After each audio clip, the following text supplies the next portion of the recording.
Welcome to மிட்லா சமையல் அறைங்க. இன்னைக்கு நம்ம பார்க்க போகிறது ஒரு 15 நிமிஷத்துலேயே ரெடி பண்ணக்கூடிய சுவையான கோதுமை அல்வா ரெசிபி தாங்க. 3 பொருள் போதுங்க. இதை ஈஸியாக செஞ்சிடலாம். இதை எப்படி செய்யறதுன்னு இப்போ வீடியோக்குள்ளே போய் பார்க்கலாம் வாங்க. இன்னும் நீங்கள் மிட்லா சமையல் அறை சேனலை சப்ஸ்கிரைப் பண்ணலையா? உடனே ரெட் கலர் பட்டனை கிளிக் பண்ணி சப்ஸ்கிரைப் பண்ணிக்கோங்க. கூடவே இருக்க பெல் ஐக்கானையும் கிளிக் பண்ணிக்கோங்க. உடனுக்குடன் அப்டேட்ஸ் உங்களை தேடி வருங்க. கடாய் ஒன்று அடுப்பில் வச்சுக்கலாங்க. இதில் ஃபஸ்ட்டு நம்ம நெய்யை உருக்கிக்கலாம். நான் 1/2 கப் நெய் எடுத்து உருக்கியிருக்கேங்க. 1/2 கப் நெய்க்கு 1/2 கப் மாவு எடுத்து மெஷர் பண்ணி வச்சுக்கிட்டேன். சைட் பை சைடு ஒரு பாத்திரத்தில் தண்ணி சூடாகிக்கிட்டு இருக்கு. இது நம்ம மாவில் சேர்த்துறதுக்காக ரெடி பண்ணி வச்சுக்கலாம்.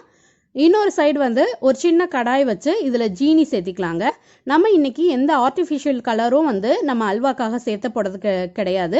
நம்ம இந்த ஜீனியை தான் கேரமலைஸ் பண்ணி இதோட அந்த ப்ரௌன் கலர் வரும் இல்லையா, அந்த ஸ்டேஜில் நம்ம இதை மாவில் சேர்த்த போகிறோம். ஸோ நான் 3 டேபிள் ஸ்பூன் சர்க்கரை எடுத்திருக்கேன். இதை தண்ணி சேர்த்தி நம்ம கேரமலைஸ் பண்ணிக்கலாம். ஸோ அதுக்காக 2 டேபிள் ஸ்பூன் தண்ணி சேர்த்திக்கிறேன். இது ஒரு சைடு நல்லா மெல்ட் ஆகட்டும். மெல்ட் ஆகி லிக்விட் கன்சிஸ்டன்சிட்டு வரட்டும். அது வரைக்கும் வெயிட் பண்ணலாம். இப்போ நம்ம நெய் நல்லா உருகிருச்சு. எந்த கப்பில் நான் நெய் எடுத்தனோ அதே கப்பில் மெஷர் பண்ணி ஆல்ரெடி எடுத்து வச்சுட்டேன். ஸோ அந்த மாவு இதில் சேர்த்துக்கிறேன். 1/2 கப் மாவுங்க இது. 1/2 கப் நெய்க்கு 1/2 கப் மாவு. இப்போ நல்லா கலந்து விட்டுறலாம். கட்டியெல்லாம் சேராத அளவுக்கு நல்லா கலந்து விட்டுருங்க. நம்ம எவ்வளோ ஸ்மூத்தாக கலந்து விடுறோமோ அந்த அளவுக்கு ஸ்மூத்தாக நம்மளுக்கு அல்வா வரும். இல்லை அப்படின்னா திப்பி திப்பியாக வருங்க. அதனால நல்லா ஃபைன் கன்சிஸ்டன்சி ஆகிற அளவுக்கு நல்லா கலந்து விட்டுருங்க. அப்போ தான் க்ரீமியாகவும் இருக்கும். நல்லா கரெக்டான பக்குவத்தில் அல்வா வெந்து வருங்க.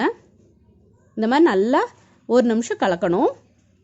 சைட் பை சைடு நம்ம சுகர் மெல்ட் ஆகி இப்போ ஒரு கெட்டியான கன்சிஸ்டன்சிக்கு வந்துருச்சு. இன்னும் அடுத்த கன்சிஸ்டன்சி ப்ரௌன் கலரில் மாறிடும். இப்போ நம்ம மாவு இந்த மாதிரி கலந்து விட்டுட்டு ஒரு நிமிஷம் வரைக்கும் இந்த மாதிரி கலந்து விடுங்க.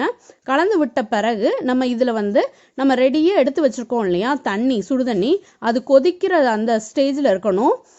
தண்ணி ஆறி இருந்ததுன்னா இது கூட கலக்கும் போது நல்லா வராது. நல்லா கொதிக்கிற தண்ணியாக இது கூட இப்போ 1 டம்ளர் மட்டும் நான் சேர்த்திக்கிறேன். அடுப்பை இதை சேர்த்தும் போது சிம்லே இருக்கட்டும். நீங்கள் செய்கிற வரைக்குமே மீடியம் ஃப்ளேம்லேயே வச்சுக்கோங்க. தண்ணி சேர்த்தும் போது சிம்மில் வச்சுக்கோங்க. சிம்மில் வச்சுட்டு இந்த மாதிரி நல்லா கலந்து விட்டுருங்க. ஒரு 2 செகண்டில் இந்த தண்ணி நல்லா இழுத்துரும். இந்த மாவு இந்த பாருங்க நல்லா இழுக்க ஆரம்பிச்சிருச்சு. நல்லா திரண்டு வருது பாருங்க. நம்ம ஏற்கனவே நெய் சேர்த்திருக்கிறதுனால அது ஒட்டாமல் திரண்டு வர ஆரம்பிக்கும். இப்போ மறுபடியும் அடுத்த 1 டம்ளர் நான் சேர்த்திக்கிறேன். அதாவது நம்ம 1/2 கப்பு மாவு எடுத்தோம் இல்லையா, அதுக்கு 2 கப்பு நான் தண்ணி சேர்த்திருக்கேன். நான் ஃபஸ்ட்டே சொன்னேன் 1/2 கப்பு நெய், 1/2 கப்பு மாவு, 2 கப்பு தண்ணி இப்போ சேர்த்திருக்கேங்க. இதையும் சேர்த்து நல்லா கலந்து விட்டுருங்க. இதுக்கு நான் 1/2 கப் ஜீனி சேர்த்த போகிறேன். இப்போ இதை நல்லா கலந்து விடலாம். வேகட்டும் கொஞ்ச நேரம்.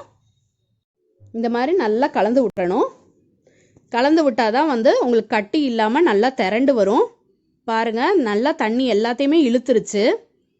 நம்ம 1/2 கப் மாவுக்கு 2 கப்பு தண்ணி ஊற்றணும். இப்போ தண்ணி ஃபுல்லாக இழுத்து நல்லா திரண்டு வருது. இப்படி வேகும் போது தான் உங்களுக்கு பச்சை வாசனை போகும். நம்ம என்ன தான் நெய்யில் வறுத்திருந்தாலும் இந்த தண்ணி ஊற்றி வேக வைக்கும் போது தான் அந்த பச்சை வாசனை போய் நம்ம அல்வாவோட டேஸ்ட் ரொம்ப நல்லாயிருக்கும். ஸ்மெல்லும் நல்லாயிருக்கும். அதனால தான் இந்த மாதிரி பண்ணுறோம். இந்த மாதிரி நல்லா கிளறி எடுத்த பிறகு இந்த திரண்டு வருது இல்லையா, இந்த ஸ்டேஜில் நம்ம என்ன பண்ணலான்னா கேரமலைஸ் பண்ணியிருக்க அந்த சுகரை இதில் சேர்த்திக்கலாம். நான் ஆல்ரெடி சொன்ன மாதிரி எந்த ஆர்டிஃபிஷியல் கலரும் நம்ம அல்வாவில் சேர்த்தலை. அதுக்கு பதிலாக ஜீனி மட்டும் கேரமலைஸ் பண்ணி சேர்த்திக்கிறோம். இந்த மாதிரி தேன் கலரில் கன்சிஸ்டன்சி வந்த உடனே நம்ம அடுப்பை ஆஃப் பண்ணிவிட்டு இந்த மாவில் சேர்த்திடணும். இதுக்கு அடுத்த கன்சிஸ்டன்சி பார்த்தீங்கன்னா கருகிற ரேஞ்சுக்கு போயிடும். அப்புறம் நீங்கள் சேர்த்துனீங்கனாலும் உங்கள் அல்வா கசக்க ஆரம்பிச்சிடும். ஸோ அதனால் இந்த ஸ்டேஜ்லேயே நீங்கள் அடுப்பை நிறுத்திட்டு இதில் சேர்த்திடணுங்க. சேர்த்திட்டு ஒரு கிளறின பிறகு நான் ஜீனி சேர்த்திக்கிறேன். நான் 1/2 கப் மாவுக்கு 1/2 கப் ஜீனி சேர்த்திருக்கேன். எங்கள் வீட்டில் அளவாத்தான் இனிப்பு சாப்பிடுவாங்கங்கிறதுனால நான் இந்த அளவுக்கு சேர்த்திருக்கேன். நீங்கள் ரொம்ப தித்திப்பாக சாப்பிடுவீங்க அப்படிங்கிற மாதிரி இருந்தால் நீங்கள் தாராளமாக 2 கப்பு மெஷர்மெண்ட்டில் ஜீனி சேர்த்திக்கலாம். அதாவது 1/2 கப் மாவுக்கு நான் 1/2 கப் சேர்த்திருக்கேன். ஜீனி ரொம்ப தித்திப்பாக சாப்பிட்றவங்க 1/2 கப் மாவுக்கு 2 கப்பு ஜீனி தாராளமாக சேர்த்திக்கலாங்க. சேர்த்தி இந்த மாதிரி நல்லா கிளறி விடுங்க. இந்த மாதிரி கிளறி விடும்போது என்ன ஆகும்னா கெட்டியாக இருந்தது மறுபடியும் இலகி கொஞ்சம் மெல்ட் ஆகி வரும் அல்வா. இந்த மாதிரி மெல்ட்டாக வரும் பார்த்தீங்களா. இந்த மாதிரி கன்சிஸ்டன்சிக்கு வந்த பிறகு மறுபடியும் நல்லா கைவிடாமல் ஒரு நிமிஷம் கிளறுங்க. கிளறிட்டு கடைசியாக நம்ம நெய் சேர்த்திக்கலாம். இது எப்படி தான் திரண்டு வந்தாலும் கடைசியாக ஒரு டேபிள் ஸ்பூனாவது நெய் சேர்த்துனா தான் வந்து அதோட டேஸ்ட்டும் வந்து நல்லா இருக்கும், வாசமும் கமகமன்னு இருக்கும். ஸோ அதனால் நல்லா திரண்டு வர அளவுக்கு கிளறி விட்டுட்டு இந்த ஸ்டேஜில் நான் ஒரு 2 டேபிள் ஸ்பூன் வரைக்குமே நெய் சேர்த்திக்கிறேன்.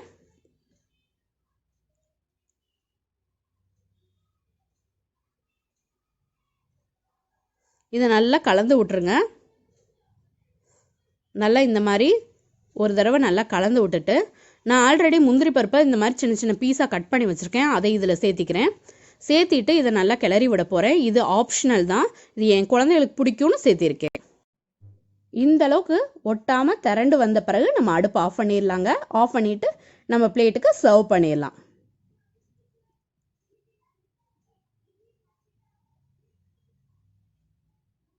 நம்மளோட சுவையான 15 நிமிஷத்துலேயே சட்டுன்னு செய்யக்கூடிய இன்ஸ்டன்ட் கோதுமை அல்வா ரெடி ஆயிடுச்சுங்க. நான் பவுலுக்கும் ட்ரான்ஸ்ஃபர் பண்ணிட்டேன். டேஸ்ட்டும் பண்ணி பார்த்துட்டு சூப்பராக வந்திருக்கு. நான் ஆல்ரெடி சொன்ன மாதிரி இது ரொம்ப ஈஸியாக பண்ணிடலாம். ஃப்ரெண்ட்ஸு ரிலேட்டிவ்ஸ் யாராவது வந்தால் கூட இந்த ஸ்வீட்டை வந்து டக்குன்னு பண்ணி கொடுத்துடலாம், அவங்களும் அசந்து போயிடுவாங்க. கடையில் வாங்குற மாதிரியே அதே டேஸ்ட்லேயே இருக்கும், ரொம்ப சூப்பராக இருக்கும். நீங்களும் ட்ரை பண்ணி பாருங்கள். ட்ரை பண்ணி பார்த்துட்டு எப்படி வந்துச்சுங்கிறத எனக்கு மறந்துடாமல் கமெண்ட் செக்ஷனில் கமெண்ட் பண்ணுங்கள். இந்த வீடியோ உங்களுக்கு பிடிச்சிருந்தா என் வீடியோவை லைக் பண்ணுங்கள், ஷேர் பண்ணுங்கள், கமெண்ட் பண்ணுங்கள். என் சேனலுக்கு நீங்கள் புதுசாக இருந்தால் என் சேனலை சப்ஸ்கிரைப் பண்ணிக்கோங்க. கூடவே இருக்க பெல் ஐக்கானை மறந்துடாம கிளிக் பண்ணிக்கோங்க. இன்னொரு வீடியோவில் பார்க்கலாங்க. Until I meet, it's signing off from Michitla. Thank you. Bye.